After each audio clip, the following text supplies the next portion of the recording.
सांग्रं सालो digital Bangladesh IT business summit 2022 पांडानो चेंगसावी रखा हास्तिनी मंत्री अकरा बिप्लब कुमार देव मंत्री अक्रनो कारिबो पांडाओ नारवायंगी मानजाखा बांग्ला हाकटनी आईसीटी बेडेगनी मंत्री जुनेद आहमेद पालक हास्तिनी जेएलटी फायर सार्विस बेडेगनी मंत्री रामप्रसाद पाल ते हास्तिनी ककथुम ते हुकुमो बेडेगनी मंत्री सुशांत चौधरी आकस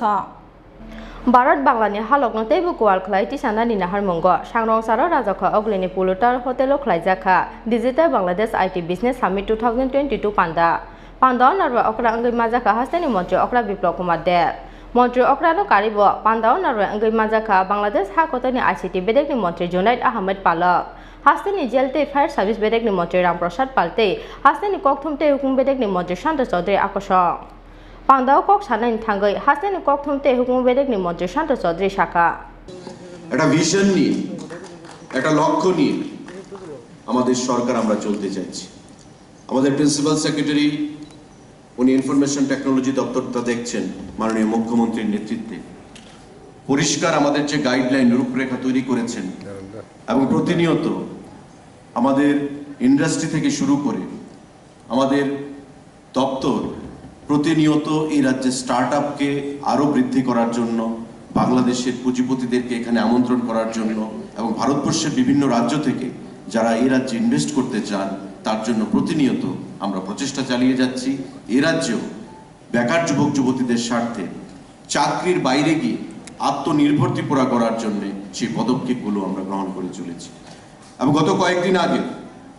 ইনফরমেশন টেকনোলজি দপ্তর থেকে স্টার্টআপের জন্য 50 কোটি টাকার লক্ষ্যমাত্রা ধার্য রাখা হয়েছে যাতে রাজ্য সরকার দেবে এবং উত্তর পূর্বাঞ্চলের ফিনান্সিয়াল কনসালটেন্সির সঙ্গে কথা বলে রাজ্যের বেকারদেরকে আহ্বান করা হয়েছে গত ক্যাবিনেট বৈঠকে আমাদের নতুন ইন্ডাস্ট্রিয়াল পলিসি আমরা ঘোষণা করেছি যেখানে 50% পর্যন্ত সাবসিডির বন্দোবস্ত রাখা হয়েছে যারা ইনভেস্ট করতে চায় তাদের জন্য একটাই উদ্দেশ্য চাকরি নির্ভরশীলতা থেকে বেরিয়ে এসে আত্মনির্ভর ত্রিপুরা গড়ে নিজের পায়ে নিজে দাঁড়ানো আমি নিজে দাঁড়াবো তৎসঙ্গে আমি আরো 10 জন ছেলেকে চাকরি প্রদান করব আমার অধীনে সেই জিনিসটাই রাজ্য সরকার আমরা করতে চাইছি আমরা দেখে খুব আনন্দিত আপ্লুত এবং গর্বিত যে ভারতবর্ষের সাহায্যে ভারতবর্ষের সহায়তায় যে দেশটা পথ চলা শুরু করেছিল 1971 সালে পার্শ্ববর্তী আমাদের বিদেশি দেশ হলেও আমরা কখনো বাংলাদেশকে আমরা প্রতিবেশী দেশ হিসেবে ভাবি না আমরা বাংলাদেশকে নিজের ভাই হিসেবে ভাবি বাংলাদেশকে আমাদের নিজস্ব পরিবারের সন্তান হিসেবে আমরা ভাবি আজকে তাই ভারত এবং বাংলাদেশের যে সম্পর্ক সেটা দিনের পর দিন সুদৃঢ় হচ্ছে এবং আমাদের রাজ্যের সঙ্গেও বাংলাদেশের সম্পর্ক আরো সামনের দিকে এগিয়ে নিয়ে যাচ্ছে আমাদের সরকার আবো এখানে পান্ডাও কক সানায়নি থাঙ্গাই পান্ডানি নারওয়ে অকরা হাসনানি মন্ত্রী অকরা বিপ্লব কুমার দেব শাখা আমরা দুই দেশের মধ্যে কারিগরি শিক্ষা আইটিতে কি করেছি বাংলাদেশে কি হয়েছে সেটা মন্ত্রী মহোদয় অনেকাংশে আমাদের সামনে তুলে ধরেছেন ভারতবর্ষ কি ডিজিটালাইজেশন করার সময় মাননীয় প্রধানমন্ত্রী করেছেন নিশ্চিত বাংলাদেশের আইটি সেক্টরের প্রত্যেকটি ব্যক্তিত্ব জানেন ত্রিপুরা তো এই সরকার আসার পর ই বাহন ই স্ট্যাম্প ই চালান EPDS সিস্টেম ই ফাইল ট্র্যাকিং ইস যতক্ষণ যেই কোনো জিনিসের সামনে ই চলে আসে তার মানে ডিজিটাইজেশন তার মানে কারাপশন ফ্রি তার মানে কমিউনিকেশন ফাস্ট এইগুলো চলে আসে আর কোনো দেশকে যদি এগিয়ে নিয়ে যেতে হয় তো ডিজিটাইজেশন করা যখন ডিজিটাইজেশনের দিকে যায় তো একটা শক্তি বিরোধ করবে কারণ কি কারাপশন এরা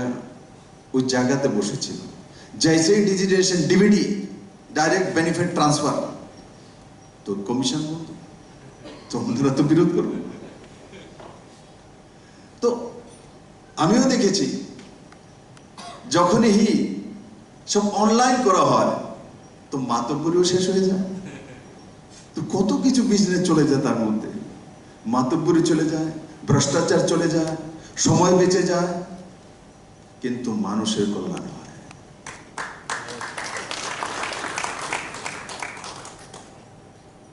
আর আইটি এমন একটা সেক্টর বাংলাদেশের একটা সীমানা আছে, ভারতের একটা সীমানা রয়েছে, আন্তর্জাতিক বর্ডার। আমি যদি স্টিলের বিজনেস করি তো সীমানায় করতে হবে। আমি যদি ফার্নিচারের বিজনেস করি সীমানায় করতে হবে। প্রাণের বিষয়ে বলছিলেন, নাম তো প্রাণ, কিন্তু যেখানে করবে সেখানে পর্যন্ত প্রাণ সীমিত, তার বাইরে যেতে পারবে না। আইটি এমন এক বিজনেস, তার কোনো সীমানা নেই, তার কোনো সীমানা নেই। আগরতলা, ত্রিপুরা 80% বাংলাদেশ বর্ডার। আমরা ভারতীয় সরকারের যে পলিসি, সেই পলিসিতে কি, যে বর্ডার থেকে এত কিলোমিটারের মধ্যে আমরা আমাদের মোবাইল টাওয়ার কম করে দিই। আমরা তো মোবাইল টাওয়ার কম করে দিই, যেই মাত্র বর্ডারের আশপাশে পৌঁছি বাংলাদেশের লাইন চলে আসে, মেসেজ আছে, নেটওয়ার্কে চলে এসছেন, স্বাগত করে। অনেকে ভাবে বাংলাদেশ না পৌঁছে গেছে। তো আইটি এমন এক সেক্টর, তার কোনো সীমানা নেই। ত্রিপুরাতে বসে বাংলাদেশ অনুভূতি করে, বাংলাদেশের লাইন চলে আসে, সেখান থেকে SMS আসে বাংলাদেশে এটা হচ্ছে, আসুন। কারণ সেই মোবাইল যে নেটওয়ার্ক টাচ করছে সেটা বাংলাদেশের নেটওয়ার্ক আসছে। তার জন্য যে কোনো আইটি সেক্টরের বিজনেস ছাড়া বাকি কোনো বিজনেস যদি করি, আমি প্লেনের ব্যবসা করি আর হেলিকপ্টারের ব্যবসা করি, বিজনেস করি, তার কিন্তু সীমানা আছে, শুধু আইটি সেক্টরের সীমানা নেই। Abo ekheno pandao manjakha Bangladesh ha kotani ICT bedekni Montri Principal Secretary Punit Agarwal, Additional Secretary Dr. Bikondo Kumar Ghosh, Bangladesh ni Assistant Commissioner Arif Mohammed Akosong.